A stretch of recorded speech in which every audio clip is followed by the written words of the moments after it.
just to make sure, because maybe I made an assumption, but when it comes to then the recession, your buzzword that you referred to. Did I say that? You almost said that. How do you think that is going to impact the housing market? So a lot of people have been priced out of homes with the interest rates, and they're not, being educated in these different, tactics that we spoke about. So with that, a lot of, we have less buyers, but we also have less sellers. A lot of sellers aren't selling because if they sell now and they bought it a couple of years ago at 3% interest, they go out to buy that same exact house or something a little bit nicer and they're paying 6.5% interest. They're all set. Their mortgage would go way up. They don't want to move. So it's the supply and demand that we've seen. We haven't had a lot of supply. We still don't have a lot of supply because those sellers aren't moving. The demand has gone down a little bit as well because buyers are just being priced out. But with that, buyers are renting more. So rent is going up. A lot of our investors, a lot of our clients, instead of, starting new construction projects, they're buying a lot of multis because multis are holding their value because we have a lot more renters now. Instead of them jumping into, buying a house, we have more rent. And rents are up. Mm-hmm. Oh, yeah, like absolutely. crazy. People are just paying their home mortgage with renters. Mm-hmm. It's insane. It's wild. Which leads me to another question that I have. I know we're spending a lot of the majority kind of focusing on first-time home buyers, but if someone is looking at buying an investment property, like a second home maybe, just to have and then rent out, is that something that you recommend? And would you recommend something different if there was like more of an Airbnb situation, like short-term tenants? Is there a difference between long-term, short-term? I think that there's a lot more work in short-term tenants. You're going into your Airbnb unit and you're restocking it, refreshing it, cleaning the sheets. Like there's, they could have had a party and now you maybe need to refinish your, there's just a lot more risk involved, I think. Unless you go with Vacasa and they take everything for you. So what is that? That is like an Airbnb, but you buy it and they do everything for you. They clean it, they put it online, they rent it out for you, and they just send you a check.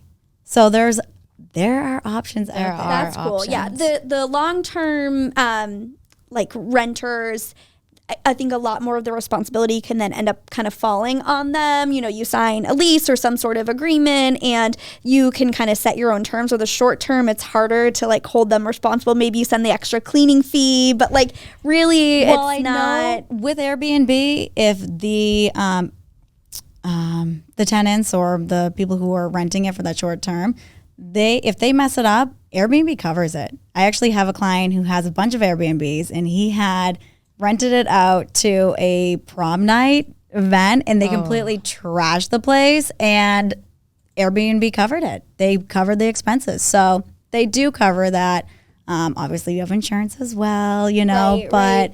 Is there a type of home that you recommend as like a second property or an investment property? It depends on the location. So, and that's, specific for if you do like a long-term tenant versus, an Airbnb. If you have a beach condo, Airbnb that. Get the most amount of money in the summer months and, cash in. If you're out in Canton, Massachusetts, maybe don't do an Airbnb. There's not a huge draw for it. Boston, same thing.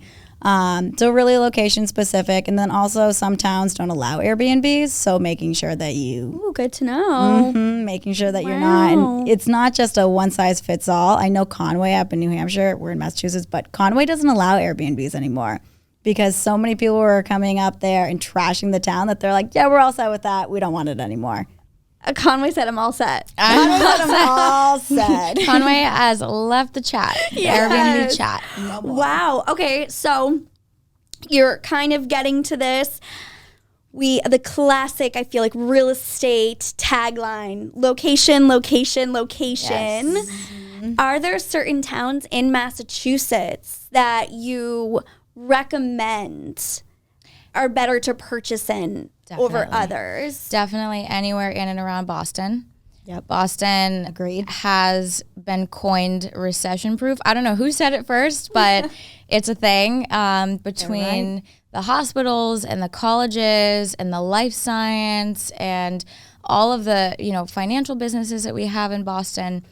it's pretty much a tried and true market. I mean, I just told you a few minutes ago how it averages a 10% appreciation in value year over year, which nationally, I think the national average just across all 50 states is around 3% year over year, just to give you some frame of reference for that.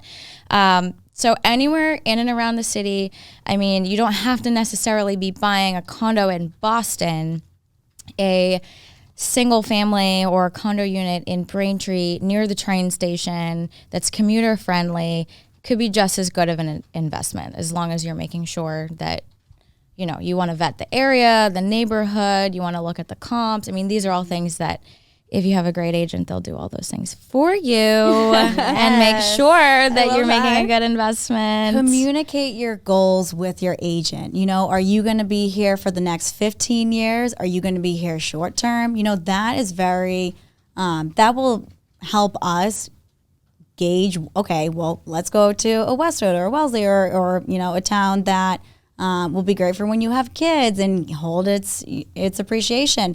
Or are you going to be here for the next 2 years? And it's like, okay, let's put you in Southie, let's put you in Back Bay, let's put you in something that we can for sure say in the next 2 years, it'll keep its value. It'll go up a little bit too, more than likely. And, you know, you're going to be good. That's my personal plan.